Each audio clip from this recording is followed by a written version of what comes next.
Shalom Bapak Ibu saudara-saudaraku yang terkasih dalam Tuhan Yesus Kristus. Apa kabar hari ini? Puji Tuhan kita semua bisa datang bersama dengan keluarga kita untuk beribadah di rumah kita sekalipun.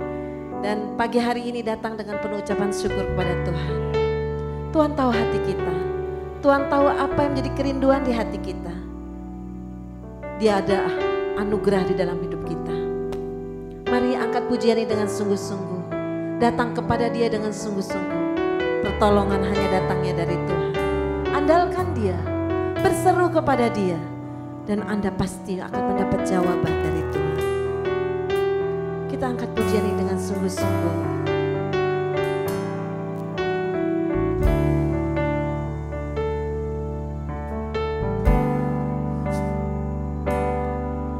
Kau tahu hatiku, Tuhan, Kau tahu rinduku, Tuhan, Kau tahu harapku, Kau tahu mimpiku, di tangan-Mu, Tuhan. Dalam setiap jalanku, dalam setiap langkahku,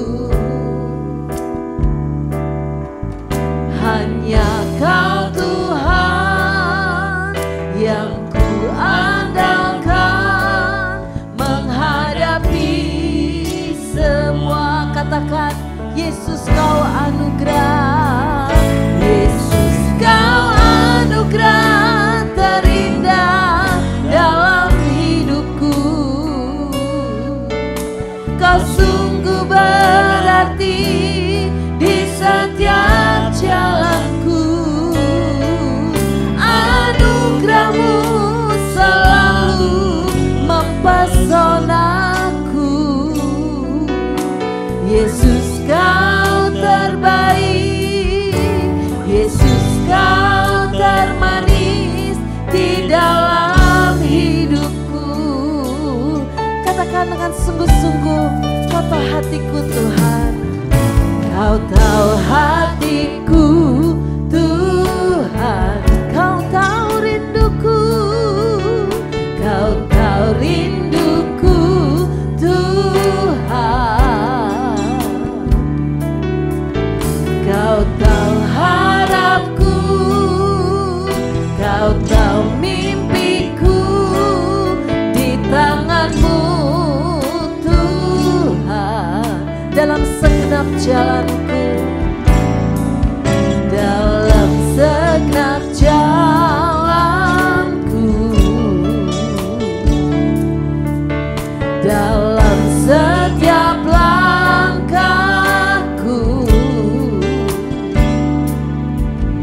hanya Kau Tuhan yang ku andalkan menghadapi semua. Oh, Yesus Kau anugerah terindah dalam hidupku. Kau sungguh berarti di setiap jalanku. Anugerah-Mu selalu mempesonaku. Yesus Kau terbaik, Yesus Kau termanis. Katakan, Yesus Kau anugerah,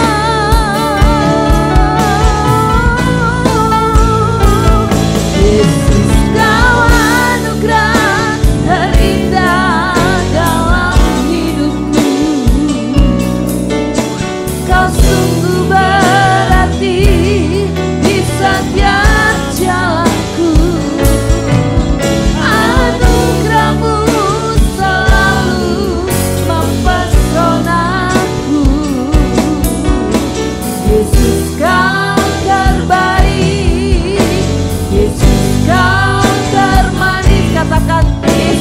yang terbaik di dalam hidupku.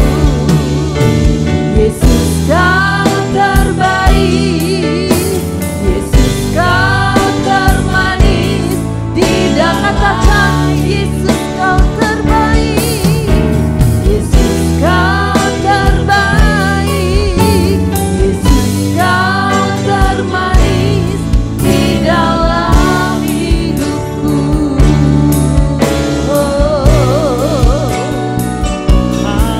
Engkau tahu hati kami, Engkau tahu kerinduan kami. Kami mau dekat hanya Tuhan, mengandalkan Tuhan. Haleluya. Kau anugerah yang terbaik.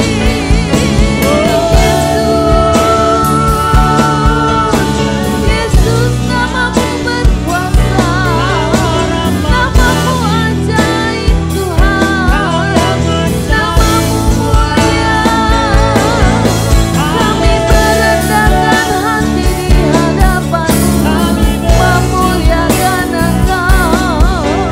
Kau Allah yang dahsyat, Allah yang besar dan mulia. Terpujilah Kau, terpujilah Kau. Terima kasih buat anugerah-Mu, terima kasih buat kemurahan-Mu Tuhan. Ku mau bersandar penuh kepadamu Tuhan. Sebab Kau kekuatan kami, Kau penolong kami. Terima kasih Tuhan.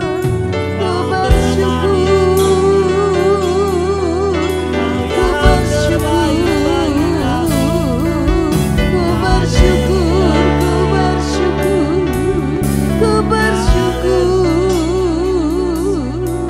Haleluya, haleluya, haleluya,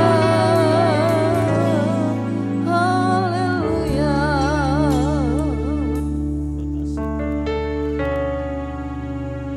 Terima kasih Tuhan.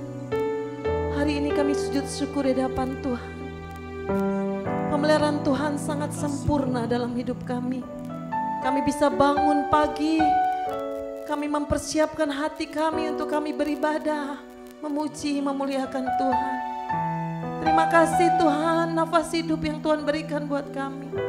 Ku bersyukur Tuhan, terima kasih. Pagi hari ini kami datang bersama dengan keluarga kami merendahkan hati kami di hadapan Tuhan. Kami memerlukan Tuhan dalam hidup kami.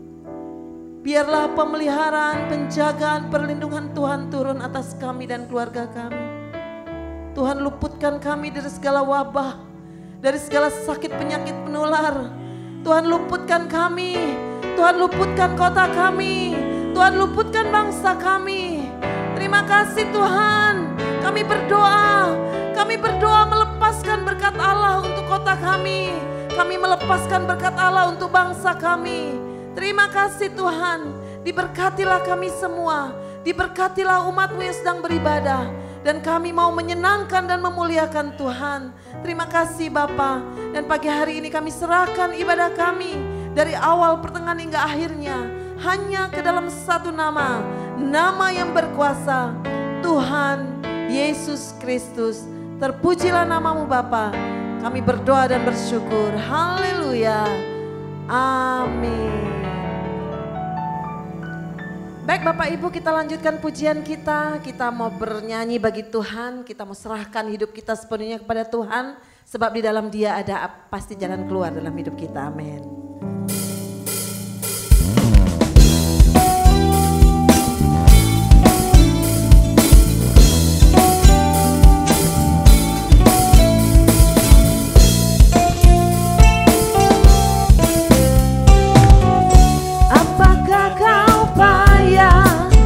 Cari-cari, dan apakah kau payah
Dia akan menggantikan duka kita menjadi suka.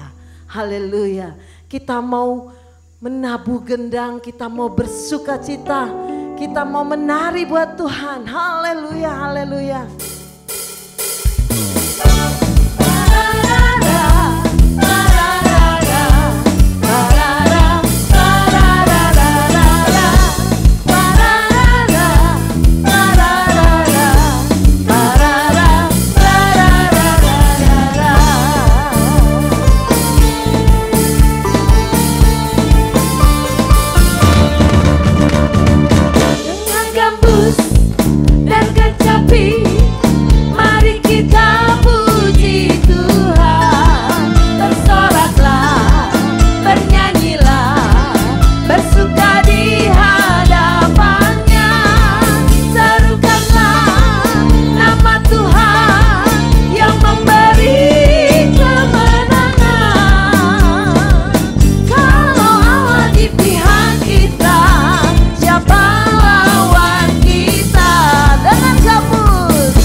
Haleluya.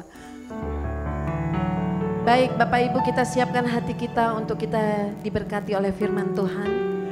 Biarlah janji Tuhan dalam hidup kita resapi dengan sungguh-sungguh. Kita amini setiap janji Tuhan dalam hidup kita. Setiap janji Tuhan yang kita percayai itu jadi dalam hidup kita. Mari siapkan hati kita untuk diberkati oleh firman Tuhan.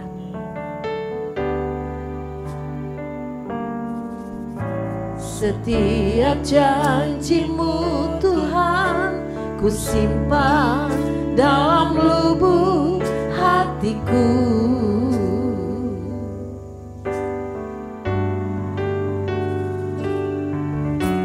lewati setiap masalah, setiap tetes air mata dalam hidupku.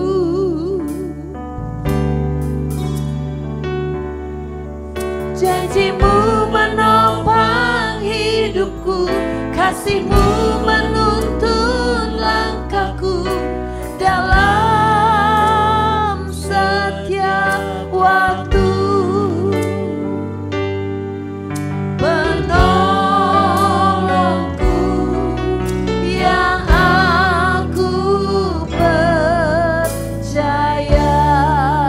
Terima kasih Tuhan. Terima kasih buat kasih setiamu.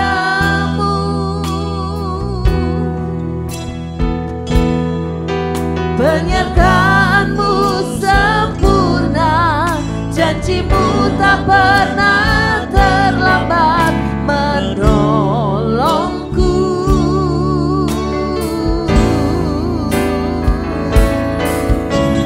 Terima kasih, ku berterima kasih buat kasih setiamu di dalam hidupku. Katakan setiap janjimu Tuhan, setiap janjimu Tuhan, ku simpan dalam lubuk hatiku. Lewati setiap masalah,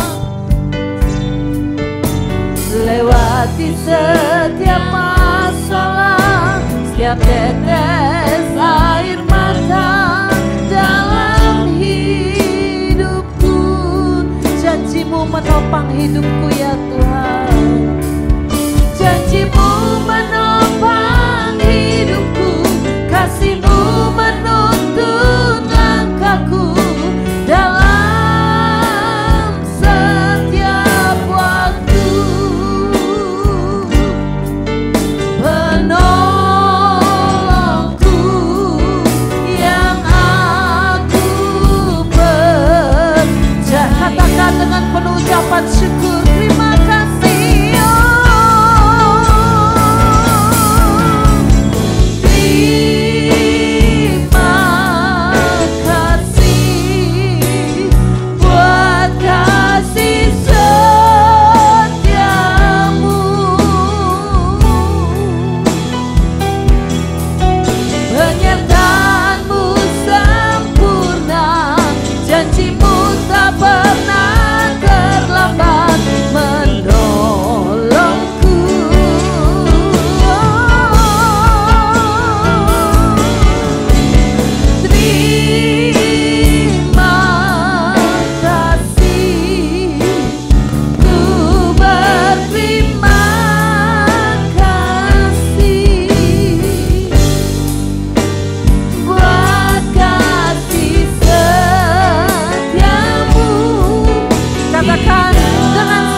menyiapkan hati kami untuk kami menerima kebenaran firman-Mu.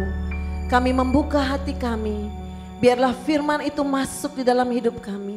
Dan firman itu kami hidupi, kami lakukan dalam hidup kami hari-hari. Dan kami percaya firman yang kami percayai, janji Tuhan yang kami percaya itu terjadi dalam hidup kami. Kami percaya, kami terima janji Tuhan di dalam hidup kami dan keluarga kami. Terima kasih Bapa, terpujilah nama-Mu Bapa di surga. Di dalam nama Yesus Kristus kami berdoa dan mengucap syukur. Amin. Saudaraku, saya ingin bawa dari 1 Korintus 15 ayat yang ke-57 dan 58. Mari kita berdiri. Di pesan tahun baru di tahun ini, mari kita renungkan dua ayat ini. 1 Korintus 15 ayat 57 dan 58. 2, 3. Tetapi syukur kepada Allah yang telah memberikan kepada kita kemenangan oleh Yesus Kristus Tuhan kita. Karena itu saudara-saudaraku yang kekasih, berdirilah teguh, jangan goyah, dan giatlah selalu dalam pekerjaan Tuhan, sebab kamu tahu bahwa dalam persekutuan dengan Tuhan, jerih payahmu tidak sia-sia. Yang percaya katakan amin. Silakan duduk saudaraku. Saudaraku, tidak ada yang namanya revival kalau tidak ada bahannya, ya. Seringkali revival itu digambarkan dengan api, ya kan? Jadi orang yang terjadi kebangunan rohani itu disebut, istilah anak-anak muda sekarang, lagi on fire, ya, lagi terbakar, ya kan? Dan tidak ada sesuatu yang bisa terbakar kalau nggak ada bahan yang dibakarnya, ya kan? Jadi mesti ada bahannya. Mari kita siapkan diri kita untuk menyambut kebangunan rohani yang besar, ya, kebangunan rohani revival yang besar, dengan mempersiapkan kehidupan ini menjadi bahan-bahannya. Amin, saudaraku. Dan kita percaya kalau bahan-bahannya itu sudah siap, akan terjadi. Nah, lawatan Roh Allah itu setiap saat bisa terjadi. Nah, dari dua ayat ini ada 7 hal yang menjadi pesan tahun baru kami di Sinode, dan saya bagikan juga kepada saudara di sini, ya. Ada 7 hal yang Tuhan kehendaki kita lakukan dan perjuangkan selalu di dalam hidup kita khususnya. Yang pertama, selalu mengucap syukur kepada Tuhan Yesus Kristus yang telah dan akan terus memberikan kemenangan dalam perjuangan, pergumulan, masalah, persoalan dalam hidup ini. Syukur kepada Allah yang telah memberikan kepada kita kemenangan oleh Yesus Kristus Tuhan kita. Jadi yang pertama, mengucap syukur itu sesuatu yang disenang, yang membuat Tuhan senang. Belajar kita mengucap syukur. Coba kalau saudara punya anak cembetut melulu, ya, apalagi mengeluh melulu, wah, kita nggak orang tuanya itu nggak punya kesenangan. Tapi kalau lihat anak selalu ceria, ya kan, makan pakai nasi, campur nasi, dia sukacita, sekali-sekali nasi, campur nasi lagi, tetap sukacita. Orang tua itu bisa bangga gitu kan, ya. Tapi kalau anak udah ada nasi, udah ada apa, ayam, udah ada babi hong dan lain sebagainya, tetap aja ngeluh, ya akan sedih. Itu baru anak. Lebih-lebih kalau istri, waduh, lebih ya, kita harus bersyukur kalau istri kita masih bisa ketawa di saat banjir. Itu luar biasa, saudaraku, ya, luar biasa. Jadi saudaraku, apalagi Bapa di surga, ya. Bapa di surga telah memberikan banyak hal dalam hidup kita. Saudara, yang pertama yang harus saudara selalu ingat, bahwa kita ini diselamatkan dari dosa diselamatkan dari maut, ya, karena kasih karunia Tuhan. Itu harus ada di puncak ucapan syukur kita. Ya, hidup ini banyak ucapan syukurnya, ucapan syukur sehat, ucapan syukur diberkati, ucapan syukur.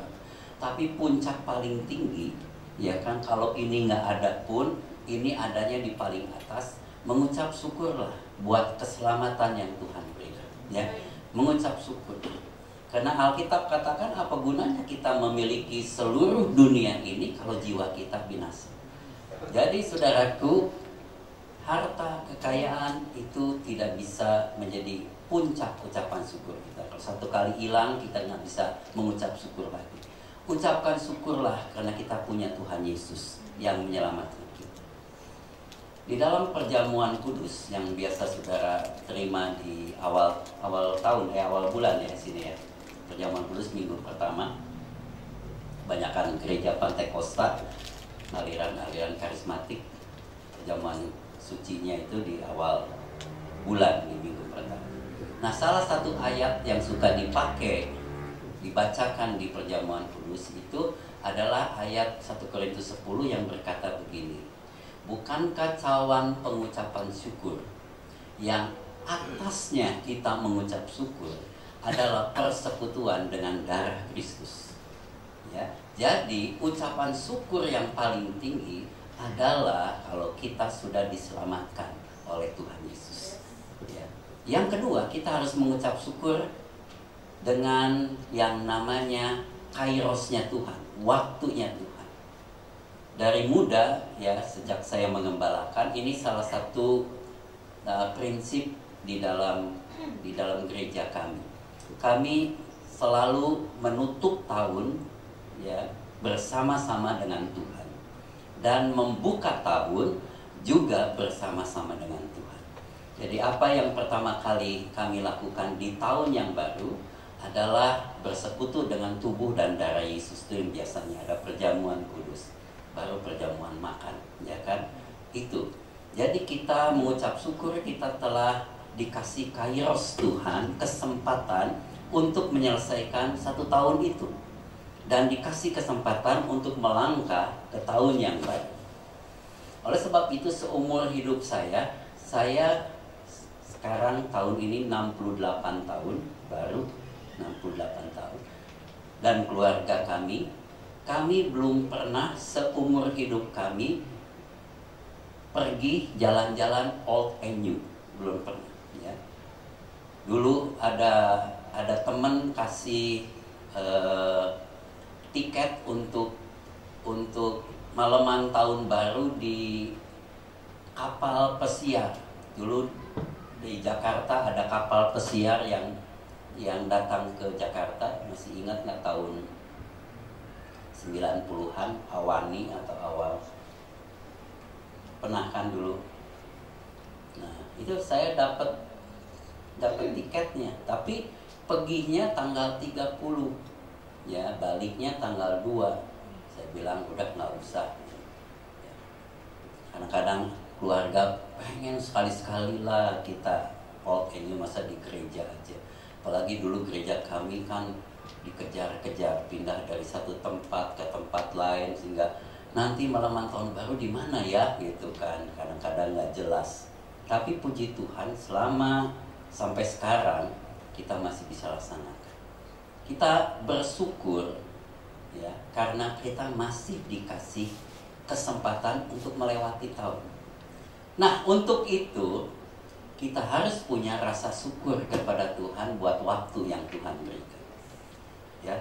Gunakan waktu itu dengan sebaik-baiknya, karena waktu itu adalah sangat berharga, ya. Kita makin lama makin kekurangan yang namanya waktu.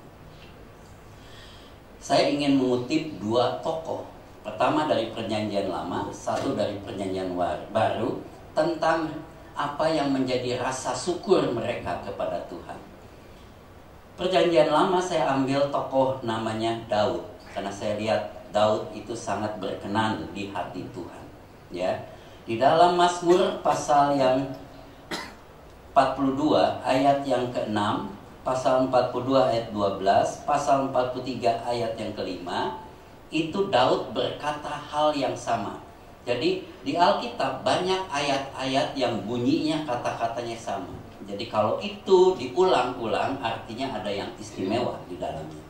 Nah, dalam kitab Mazmur juga ada beberapa kali Daud mengulang-ulang hal yang sama. Nah, salah satunya ini 3 kali atau 4 kali dia ulang, ya. Kita buka Mazmur 42 ayat yang ke-6. Ayat yang ke-12, 43 ayat 5, kata-katanya sama. Satu aja kita buka, mari kita baca sama-sama. Mazmur 42 ayat yang ke-6. 2, 3.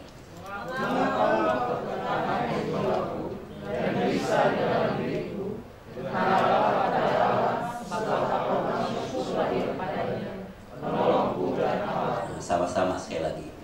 Mengapa engkau tertekan, hai jiwaku, dan gelisah di dalam diriku? Berharaplah kepada Allah, sebab aku akan bersyukur lagi kepadanya, penolongku dan Allahku. Saudaraku, Daud itu dia punya halangan untuk mengucap syukur. Bukan masalah, bukan persoalannya, bukan orang lain, bukan keluarganya, tetapi jiwanya, ya, dirinya. Jadi tahun ini banyaklah ngomong sama diri kita sendiri. Jangan ngomongin orang lain, ngomongin diri kita aja sendiri. Jadi kalau kita lagi gelisah, kalau kita lagi merasa tertekan, bilanglah sama jiwa kita, hei jiwaku, ya, mengucap syukurlah kepada Tuhan, karena Dia adalah penolong kita dan Allah kita. Amin, saudaraku. Saudaraku, di dalam hidup ini sesungguhnya kalau kita bisa menenteramkan jiwa kita, maka segala persoalan itu jadi enteng. Jadi belajarlah menenteramkan jiwa kita. Dan percaya pada waktu jiwa kita tentram, segala persoalan akan jadi mudah. Ada ayat katakan, ya kan, biarlah engkau menenangkan jiwamu supaya kita bisa ya, dari tinggal tenang dan percaya, di situ letak kekuatanmu, kata Yesaya. Ya, ketenangan itu menjadi kuat. Saudaraku, pada waktu murid-murid Tuhan mengalami angin ribut di Tiberias, ya, saudaraku, dan Tuhan turun dari gunung berjalan di atas air. Kalau saudara baca ceritanya, apa sih maksud Tuhan datang ke sana? Menolong murid-muridnya menghentikan angin ribut dan badai. Betul? Betul. Tapi kalau saudara baca baik-baik ceritanya, ternyata nggak begitu. Jadi pada waktu Tuhan Yesus datang berjalan di atas air, kan ribut di murid-muridnya. Ada yang bilang hantu, ada yang bilang apa. Dan mereka, Tuhan katakan, diam. Ini aku, tenang. Jadi yang Tuhan lakukan bukan menghentikan badai, tapi menghentikan jiwa murid-muridnya yang gak tenang, yang gelisah. Begitu mereka tenang, badai berhenti lebih cepat. Jadi jiwa yang gelisah itu lebih bahaya dari masalah yang besar. Kalau masalah besar saudara gak panik, saudara tenang, masalah itu jadi kecil.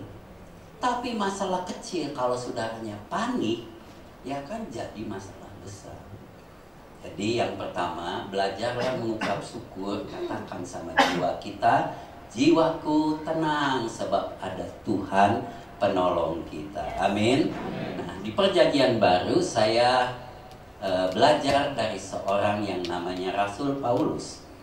Saya kutip satu ayat dalam 1 Timotius 1 ayat 12. Paulus bersyukur karena hal ini.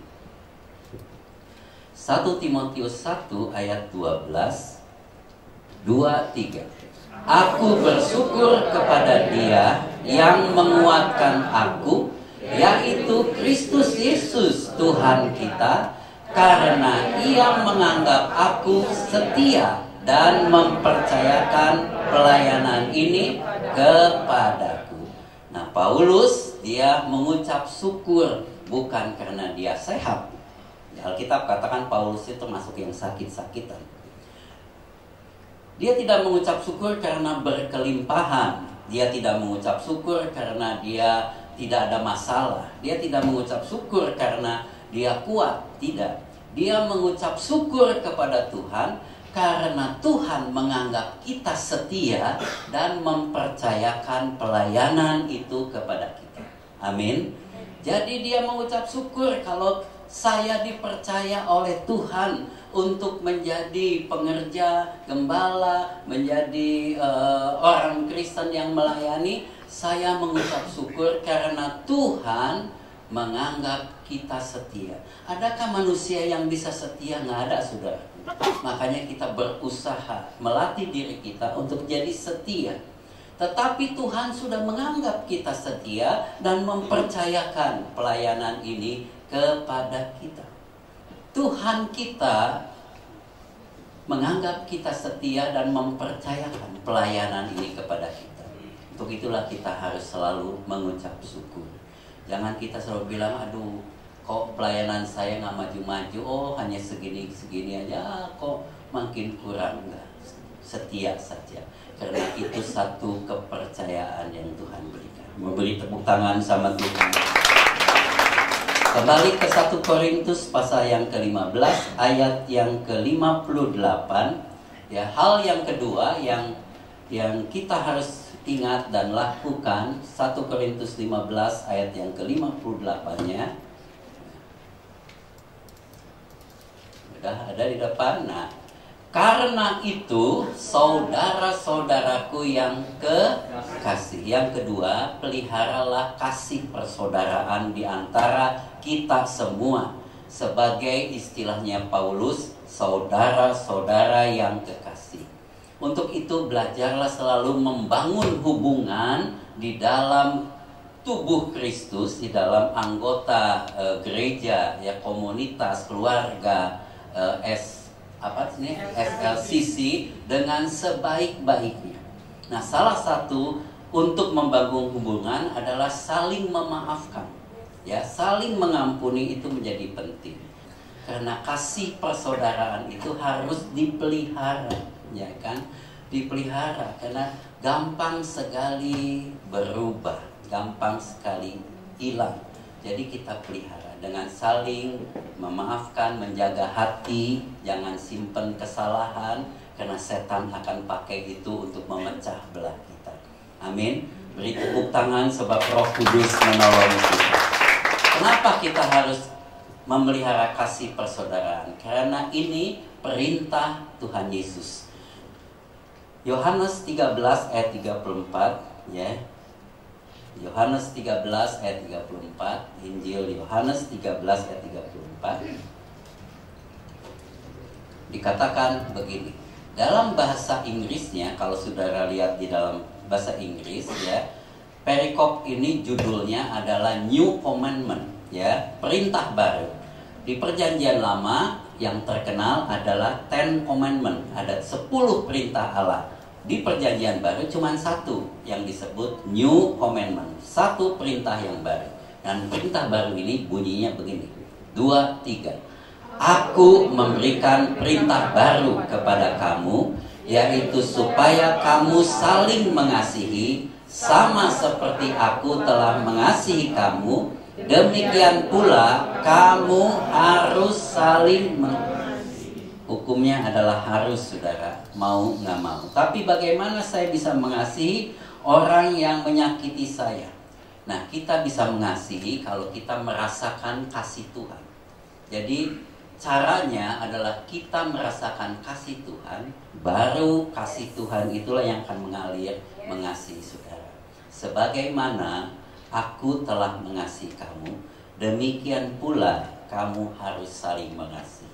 Kalau saudara tidak merasakan kasih Tuhan, susah kita mengasihi orang lain. Kita lebih mengasihi diri sendiri.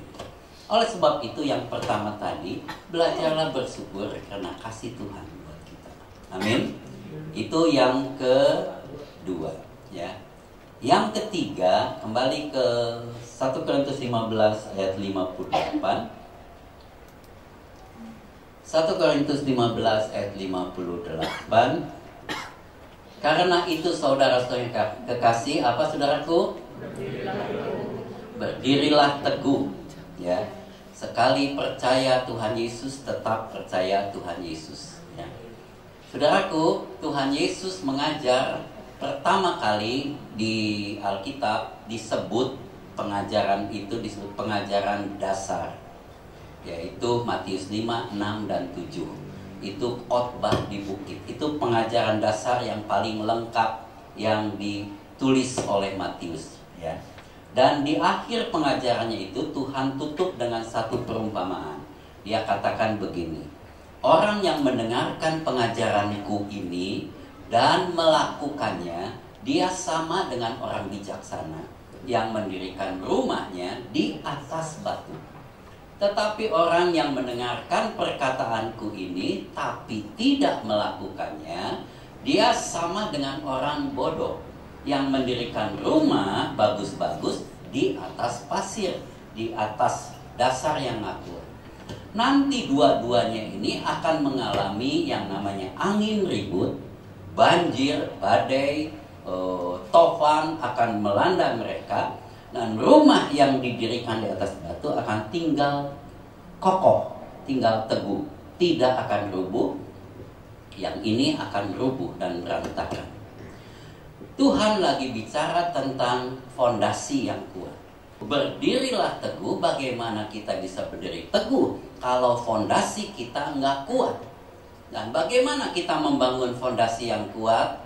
Kita harus berusaha, belajar, melakukan firman Tuhan. Katakan melakukan firman Tuhan. Ya. Saudara sudah banyak dengar firman Tuhan. Tiap minggu dikhotbahin di sini. Tapi pertanyaannya, saudara sudah lakukan atau belum? Ahli Taurat dan orang-orang pintar, ahli-ahli kitab, pada waktu orang Majus datang dalam cerita Natal dan bertanya di mana Mesias itu lahir, mereka tahu firman Tuhannya di Bethlehem sesuai dengan apa yang dikatakan Mika. Tapi mereka nggak melakukan, mereka nggak pergi ke sana. Herodes, dia dengar firman Tuhan, ya kan? Gembalanya bilang, pendetanya bilang ada Mesias yang akan lahir di Bethlehem, tapi dia nggak lakukan. Nah, pada waktu kegoncangan datang, mereka nggak akan kuat. Nah, satu firman Tuhan yang sederhana aja yang saudara harus lakukan dengan paksa, ibadah, saudara. Firman Tuhan katakan begini, kamu itu harus beribadah kepadaku, maka aku akan memberkati makananmu, minumanmu, penyakit dilakukan. Percaya firman Tuhan ini, saudara jadi rajin ibadah. Itu aja dulu lakukan, ya kan? Belum yang lain-lain, saudaraku. Pada waktu kita melakukan firman Tuhan, fondasi hidup kita itu jadi teguh, nggak gampang goyang. Amin. Puji Tuhan. 1 Korintus 15 ayat 58 yang keempat. Jangan goyah. Katakan jangan goyah. Jangan goyah. Saudaraku, Mazmur pasal 55 ayat 23, ada 3 hal saja yang saya ingin bahas yang menyebabkan seseorang itu goyah. Yang pertama adalah ini. Mazmur 55 ayat 23. Serahkanlah khawatirmu kepada Tuhan, maka Ia akan memelihara engkau. Tidak selama-lamanya dibiarkannya orang benar itu goyah.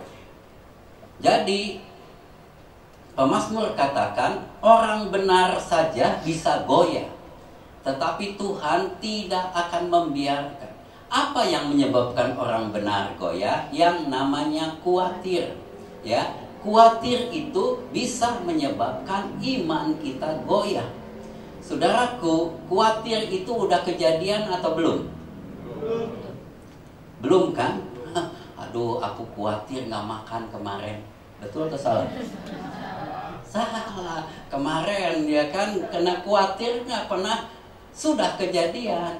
Jadi kita harus ngomongnya begini, aku khawatir besok aku nggak makan. Itu baru bisa dimengerti. Kan nggak ada orang bilang, aku khawatir nggak bisa bayar uang sekolah tahun lalu. Ya kan nggak bisa, karena khawatir itu ke depan, belum kejadian. Nah saya tanya, Iman udah kejadian atau belum? Iman udah kejadian belum? Belum juga. Karena iman itu harapan ke depan juga. Jadi kalau misalnya tahun ini saudara mesti bayar uang buat anak sekolah, saudara bisa lakukan dalam hati kita. Ada dua tipe orang yang akan bilang begini, aku khawatir bulan Juni tahun 2020 aku nggak punya uang untuk bayar anak sekolah.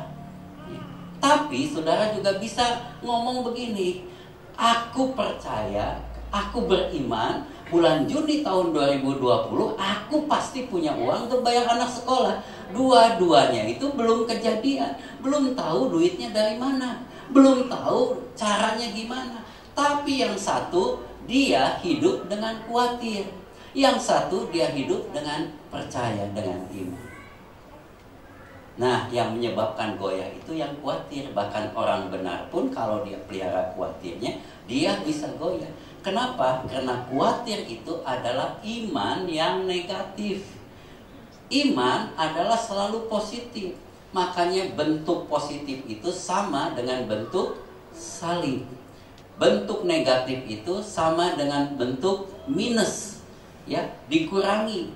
Jadi kekuatan kita akan terkurangi, semangat kita terkurangi, kegairahan kita akan terkurangi kalau kita punya yang namanya khawatir. Jadi yang keempat, jangan goyah, jangan khawatir. Ingat baik-baik, kalau saudara khawatir, pindahkan frekuensi otak kita, katakan kepada jiwa kita, ganti dengan iman. Karena kata-katanya sama. Yang kedua, ini yang bisa bikin khawatir, ya kan, Mazmur 15 ayat yang kelima. Yang tidak meminjamkan uangnya dengan makan riba dan tidak menerima suap melawan orang yang tak bersalah, siapa yang berlaku demikian tidak akan goyah selama-lamanya. Yang kedua yang bisa bikin kita goyah, yang namanya duit. Katakan sama-sama saya, duit. Saudara tahu yang namanya duit? Tahu, nenek-nenek juga tahu. Saya ingat almarhum mama saya udah lumpuh nih, semua badan udah lumpuh, tinggal kepala sama tangan aja yang bisa bergerak, ya kan? Tetapi duit dia masih hafal gitu kan. Lu masih punya utang sama gua. Ingat tuh, nenek 80 tahun lebih juga ingat kalau untuk duit, saudara. Jangan sampai duit mengalahkan Tuhan. Ya, makin tua kita jangan makin ingat duit, tapi lebih ingat Tuhan. Amin. Puji Tuhan. Kan kita kan makin lama makin pikun, kan makin banyak yang hilang nih dalam memori itu. Jangan sampai yang hilang itu Tuhan, ya. Yang muncul itu hantu. Jangan, saudaraku. Ya, uang itu kita perlu, tapi uang juga bisa menggoyahkan kita. Oleh sebab itu, di sini ditekankan, hiduplah benar dengan duit, ya kan? Kalau saudara kerja, hati-hati, uang itu, kata orang Tionghoa, ada setannya. Kita kan nggak pernah dengar, uang itu ada Tuhannya. Nggak ada, saudara. Uang itu ada setannya. Gara-gara uang, keluarga bisa pecah. Ya kan, orang tua bisa mengusir anaknya gara-gara duit. Ya kan, anak bisa membunuh orang tuanya karena uang. Kakak bisa musuhan. Jadi yang bisa bikin goyah ini, dan yang parah juga, gereja bisa pecah juga gara-gara duit, saudara. Yang ketiga, Efesus 4 ayat 14. Sehingga kita bukan lagi anak-anak yang diombang-ambingkan oleh rupa-rupa angin pengajaran, oleh permainan palsu manusia dalam kelicikan mereka yang bisa membuat goyah adalah kalau kita tidak dewasa-dewasa. Ya, kalau kita baca ayat sebelumnya, menurut ukuran waktu kita ini mestinya udah jadi pengajar, tapi kita masih mau susu aja, masih mau kayak anak-anak yang gampang. Ada pengajaran ke kanan, ikut ke kanan, pengajaran ke kiri, ikut ke kiri, nggak punya prinsip. Lihat kiri kanan mesti jadi dewasa gitu. Jadi cepat dewasa kok Pak. Amin. Haleluya. Beri tepuk tangan buat Tuhan. Kembali 1 Korintus 15 ayat 58 yang kelima. 1 Korintus 15 ayat 58 dikatakan begini. Janganlah berdirilah teguh, jangan goyah, dan giatlah selalu dalam pekerjaan Tuhan. Jadi yang kelima, giatlah selalu dalam pekerjaan Tuhan. Amin. Katakan sama-sama saya, selalu. Selalu. Nah, artinya selalu itu bukan sewaktu-waktu, ya. Bukan kalau ada waktu. Bukan lagi mau. Bukan kalau lagi moodnya baik. Selalu itu selalu. Selalu itu senantiasa, ya, tidak berkeputusan, selalu, ya. Jadi giat selalu dalam pekerjaan Tuhan. Jangan giat sewaktu-waktu. Jangan giat pada waktu banyak duit aja. Jangan giat di awal bulan karena baru gajian, ya kan? Giat selalu dari awal tahun sampai akhir tahun, bahkan sampai selama-lamanya. Yang setuju katakan amin. Saudaraku, 1 Timotius 3 ayat 13, firman Allah katakan begini. 1 Timotius 3 ayat 13. Saya memegang ayat ini. Saudara, anak-anak muda pegang aja ayat ini. Ini ayat bagus, ya. Ini janji firman Tuhan buat saudara. Ayat ini bilang begini. Karena mereka yang melayani dengan baik beroleh kedudukan yang baik, sehingga dalam iman kepada Kristus Yesus mereka dapat bersaksi dengan leluasa. Ini janji Tuhan. Kalau saudara melayani Tuhan dengan baik di gereja, main musik dengan baik, WL singer dengan baik, jadi guru sekolah minggu dengan baik, apa saja termasuk beresin gereja dengan baik, maka Tuhan janji saudara akan memperoleh kedudukan dalam hidup saudara. Itu akan baik juga. Baik di pekerjaan, baik di masyarakat, baik di keluarga, baik di mana saja, Tuhan akan angkat kamu menjadi kepala bukan ekor. Kau akan terus naik dan tidak turun. Mulainya dari melayanilah dengan baik. Sebab kalau kita sudah jadi pelayan Tuhan, ya kan, di kantor kita tidak naik-naik, nama Tuhan tidak dimuliakan. Layanilah Tuhan, nanti Tuhan kasih engkau kedudukan yang baik. Saya kalau lihat ke belakang, saya juga bingung. Ya, saya ini bukan istilah para pendeta itu, saya bukan keturunan Lewi. Jadi bukan anak pendeta. Orang tua saya nggak ada yang pendeta, bahkan nggak ada yang Kristen, karena kami bukan dari Kristen, ya. Jadi nggak ada bakat, nggak ada garis keturunan saya bisa jadi pendeta, karena nggak ada bakat, nggak ada keturunan saya bisa jadi pejabat sinode gereja. Tapi karena saya melayani dengan baik, saya mulai pelayanan itu di sekelompok anak muda di Jalan Majapahit, ya, tahun 74, ya. Ada kelompok anak muda, ya, ditinggalin sama pemimpinnya. Pemimpinnya itu teman saya. Pemimpinnya keluar negeri, nggak ada yang mimpin. Gereja induknya nggak pernah kirim orang untuk memimpin. Nah, saya dijeblosin di situ sama teman saya, dan mereka bilang, udah, Mulyadi, saya masih muda, 22 tahun, ya, lebih 23 tahun. Jadi saya pimpin sekelompok kaum muda itu, ada kurang lebih 15 orang di Majapahit, ya, bikin komunitas, ya. Tahun 70-an itu masih beda gereja dengan sekarang. Lama-kelamaan berkembang sehingga anak adik-adiknya dibawa, kita bikin sekolah minggu, berkembang lagi, orang tuanya ikut, akhirnya jadi gereja. Kan udah ada kebaktian orang tua, kebaktian sekolah minggu dan anak-anak, ya kan. 74 sampai tahun 82, pada saat Majapahit, Jalan Majapahit itu dulu ada gedung di situ namanya Gedung Agraria. Jadi saudara kalau ke Jalan Majapahit itu dulu itu ada gedung tua namanya Gedung Agraria. Nah di situ kami beribadah. Tahun 82 dibongkar. Yang jadi seknek sekarang itu Jalan Majapahit di mana kami berbakti. Itu awal mulanya pelayanan. Dan saya melayani, kadang-kadang juga udah capek kerja, saya tetap melayani di sana.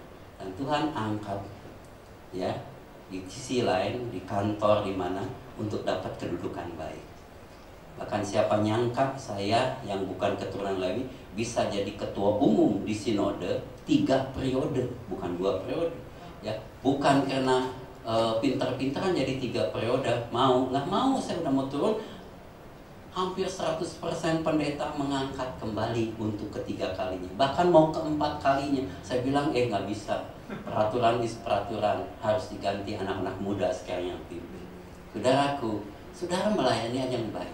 Nanti di dunia sekuler, dimanapun Tuhan akan kasih kedudukan yang baik. Yang percaya katakan, amin. Saudaraku, Ibrani 10 ayat 25. Ibrani 10 ayat 25. Janganlah kita menjauhkan diri dari pertemuan-pertemuan ibadah kita seperti dibiasakan oleh beberapa orang, tetapi marilah kita saling menasehati dan semakin giat melakukannya menjelang hari Tuhan yang mendekat. Saudaraku, kita percaya bahwa hari Tuhan itu makin dekat, kedatangan Tuhan makin dekat, kematian kita makin dekat, ya kan? Bukan makin jauh, akan makin dekat. Oleh sebab itu kita harus makin giat beribadah, karena kebiasaan orang akan mulai meninggalkan ibadah. Kan gereja sekarang udah susah bikin yang namanya retret, bikin yang namanya, karena setiap ada liburan panjang, jemaat udah liburan lebih dulu, ya kan?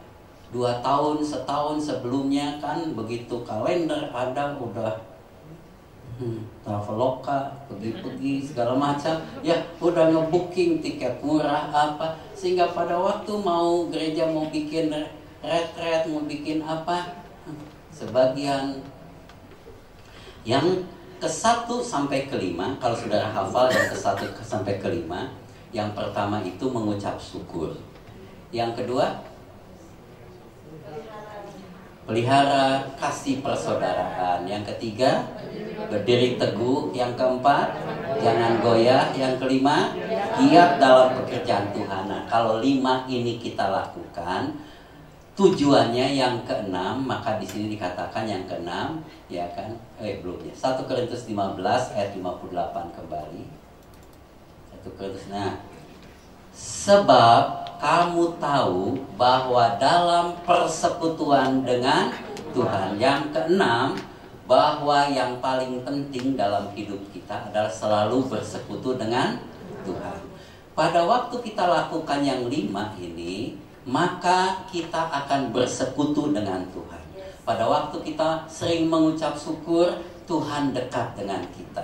Pada waktu kita memelihara kasih persaudaraan, mengikuti perintah Tuhan, Tuhan dekat dengan kita. Pada waktu kita teguh mempertahankan iman Kristiani kita, Tuhan dekat dengan kita. Pada waktu kita tidak goyah, tidak lari ke sana ke sini, tapi berlindung kepada Tuhan, kita akan dekat sama Tuhan. Terlebih pada waktu kita giat dalam pekerjaan Tuhan, bos di atas akan senang. Jadi kalau kita lakukan itu, maka persekutuan kita dengan Tuhan itu akan semakin erat. Dan percaya saudara, hidup ini akan bahagia kalau kita bersekutu dengan Tuhan. Daud katakan, hanya dekat Allah saja aku tenang. Ya, hanya dekat Allah saja aku tenang. Dan yang terakhir, saudaraku, yang ke-7, jerih payahmu, mana tuh? Dengan Tuhan, jerih payahmu tidak sia-sia. Saudaraku, ada istilah jerih payah. Jerih itu masalah perasaan, payah itu masalah tubuh. Jadi dalam mengiring Tuhan, seringkali kita akan capek perasaan kita dan juga capek tubuh kita. Orang seringkali bilang lebih baik capek tubuh daripada capek hati. Tapi mau nggak mau, di dalam dunia ini kita harus capek dua-duanya, ya kan? Saudara yang kerja juga begitu kan? Kerja dimanapun juga bukan hanya capek badan, tapi kadang-kadang capek hati. Ngadepin bos, ngadepin teman, ngadepin klien, ngadepin supplier, kita seringkali capek hati. Di dalam pekerjaan Tuhan juga mau nggak mau ini juga ada. Karena ada orang-orang yang ditaruh Tuhan untuk ngetes kita, supaya kita tetap setia kepada Tuhan dalam segala keadaan. Tapi percayalah, jerih payah saudara itu tidak sia-sia. Karena kalau sia-sia itu akan percuma. Saya akan tutup dengan satu ayat di dalam 1 Timotius 5 ayat 17. Penatua-penatua yang baik pimpinannya patut dihormati 2 kali lipat, terutama mereka yang dengan jerih payah berkhotbah dan mengajar. Ya, penatua-penatua ini di zaman itu adalah para gembala sekarang. Emang saudara kalau berkhotbah nggak makan hati? Makan hati, capek hati kita. Kita udah siapkan khotbah, udah berkhotbah, jemaat begini gitu kan. Ada yang ngobrol, ada yang main HP, capek hati, masa kita mau marahin terus, ya kan? Ya kan, udah gitu juga suka payah gitu kan. Saudaraku, kadang-kadang kalau saudara telat khotbah itu dari depan sampai belakang, ini ada hubungannya. Kalau saudara datangnya di tengah, itu bagi pengkhotbah itu terasa, saudara, terasa. Nah, oleh sebab itu, ya, sesungguhnya paling enak berkhotbah itu di kelompok yang nggak gitu banyak, karena masih bisa kelihatan. Kalau di kelompok yang udah lebih banyak, gereja besar, itu agak lebih susah, karena kan lebih banyak. Tetapi saudaraku, yang paling penting, saudara yang mendengarkan para pengajar, para berkhotbah, kita harus kasih penghormatan 2 kali lipat. Amin. Kalau kita menghormati gubernur, menghormati presiden, begitu, sesungguhnya para pemimpin rohani itu harus dihormati 2 kali lipat. Dan saya percaya 7 hal ini kita alami, akan terjadi kebangunan rohani di sini. Puji Tuhan, kita selalu mengucap syukur kepada Tuhan kalau Tuhan tempatkan kita di SLCC dan mempunyai saudara-saudara yang kekasih di sini. Mari kita semakin teguh dalam iman dan semakin giat dalam pekerjaan Tuhan. Jangan gampang digoyahkan, ya. Tetaplah bersekutu dengan Tuhan Yesus Kristus. Percayalah, upahmu besar di sorga, dan bukan hanya di sorga, tetapi di dunia semasa kita hidup ini. Tuhan Yesus memberkati. Immanuel. Amin. Beri kemuliaan buat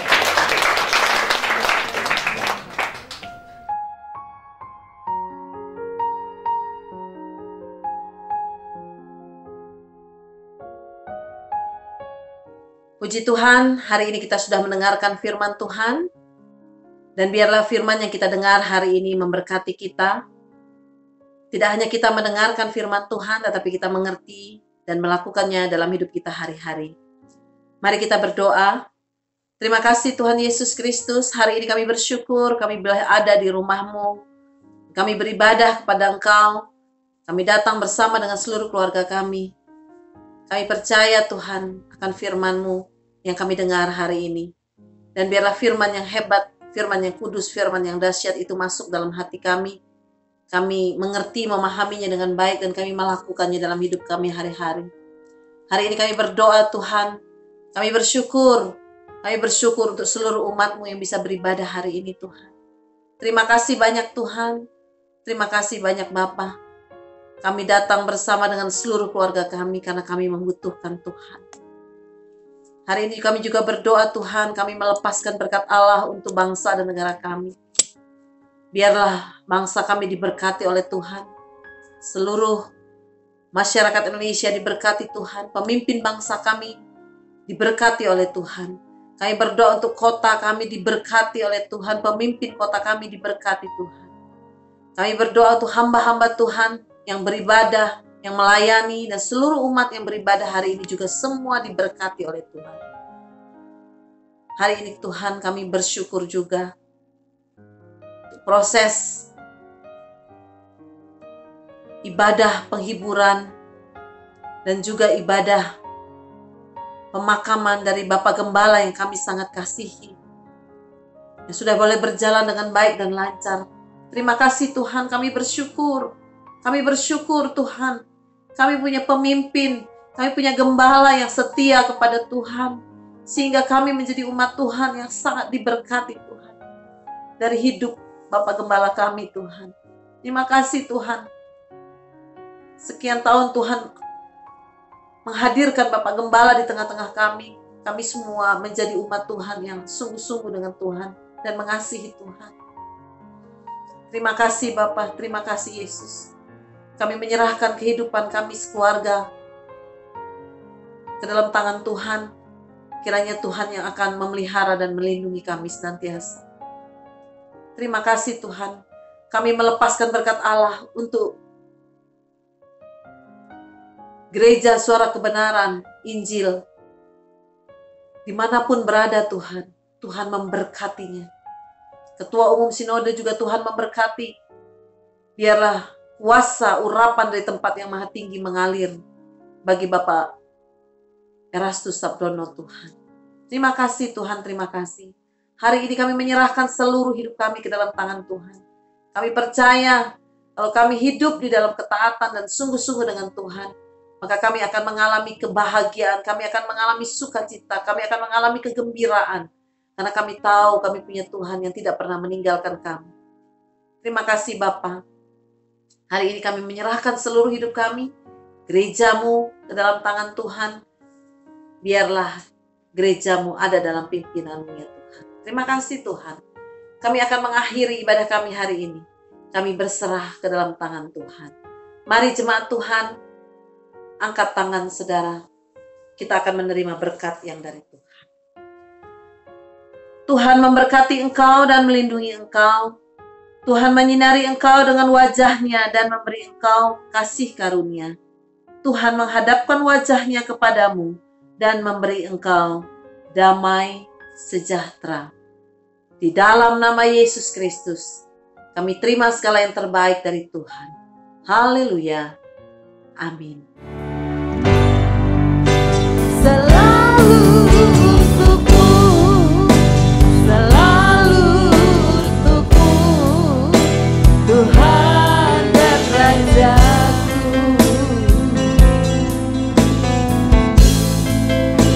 Semua yang ku perbuat, baik siang dan malam, selalu untukmu.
Ibadah sudah selesai, jemaat Tuhan dipersilakan untuk memberikan persembahan.